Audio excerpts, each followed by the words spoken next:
So today I'll be refuting the opponent's claim that self-driving cars are beneficial to the American people.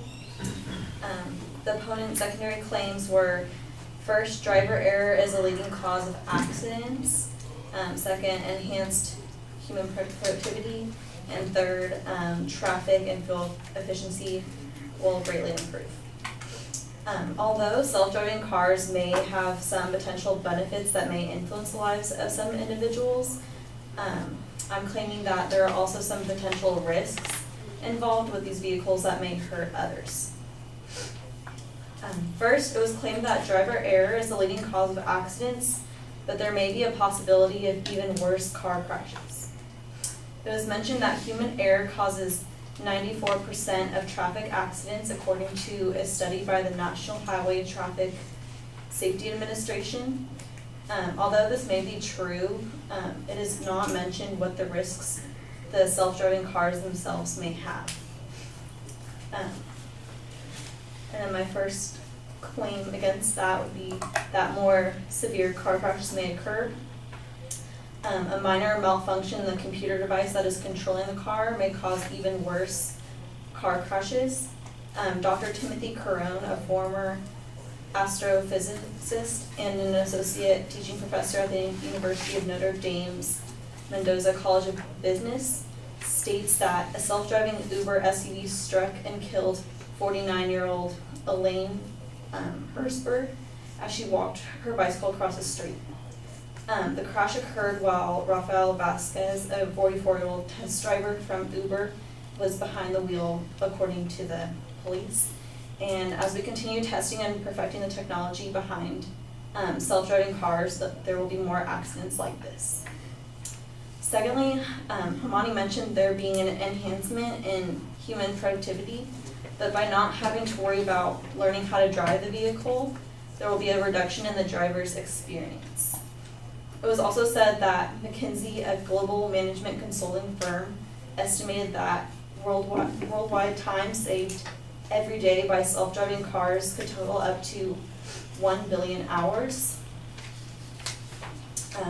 The risk of trusting an automated vehicle to get you there in a sufficient amount of time should also be considered. Drivers will get so comfortable with not having to drive, and their experience and proficiency will decrease immensely. And that's what my second claim was. Problems may arise where they can't get to their set location due to not having the knowledge in order to drive their vehicle. And Greg Brannon, AAA's Automotive Engineering and Industry Relations Director, says that Americans are starting to feel more comfortable with this idea of self-driving vehicles. And then compared to just a year ago, AAA found that 20 million more U.S. drivers would trust a self-driving vehicle to take them for a ride. The driver engages in secondary task engagements and activities such as reading or watching a video that directly distracts them from watching the road. And also it disrupts the situational awareness.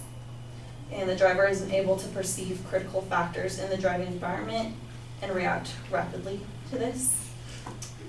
Thirdly, the improvement of traffic and fuel efficiency was the last point that was made, but due to further research, the vehicle's impact may be minimal or negative. And I would like to claim that self-driving cars will increase traffic congestion. Lou Fulton, a co-director of the STEPS program at UC Davis's Institute of Transportation Studies, told Business Insider that autonomous vehicles won't fix congestion unless a pricing system is put into place that discourages zero occupancy vehicles.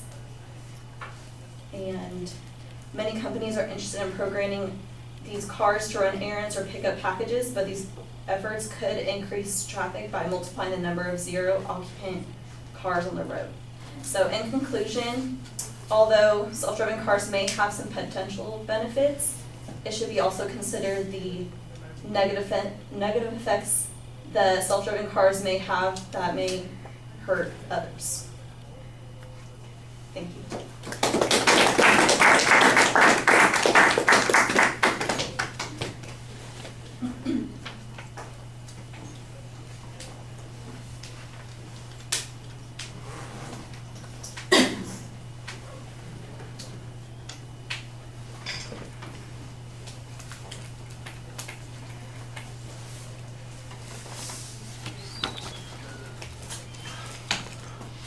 All right, the setup is fine. We know what the main claim is and what the secondary claims are going to be.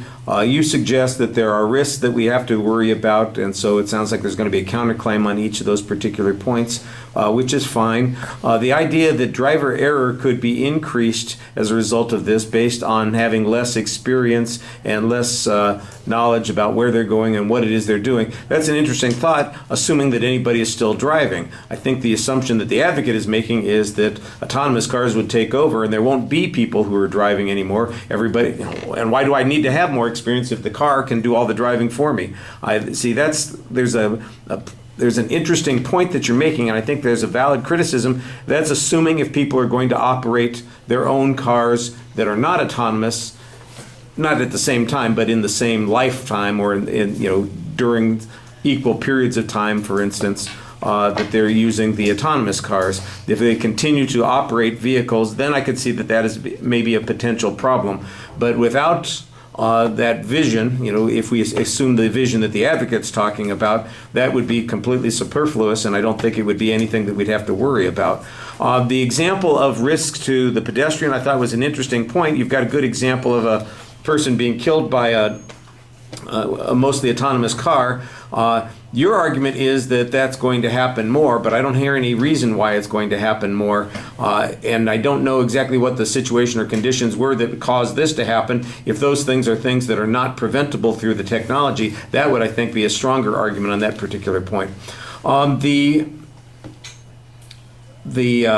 argument that I thought was most interesting was the notion that it could actually increase traffic issues. That's on your third point, which is based on the notion that people are going to send their cars out to do their errands without them being in the car. And suddenly, that everybody's going to be doing that thing instead of running the errands themselves to send the cars every time they have something.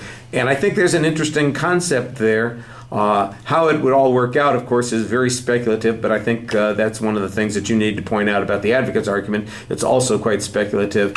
The notion that people are getting more comfortable with autonomous cars, I don't know that helps your position very much. I think the argument that autonomous cars are going to have a harder time penetrating the market the way the advocate thinks, where everybody's got an autonomous car and none of us need to be able to drive, I think that's probably a long ways down the road, and that you'll encounter substantial resistance to people who do have experience driving and are concerned about turning it over to a machine that might be subject to a malfunction. And, just a hypothetical on malfunctions. I mean, you could just ask people, how many of you have ever had an app crash on your phone, or something freeze on your computer, or some other problem come up, and now imagine that you're in the car going 70 miles an hour when that sort of thing happens. That's the thing that's going to freak people out and might create a problem about those cars being acceptable. Like I said, I thought the third point was the clearest argument that directly responded to one of the advocate's points. Thank you.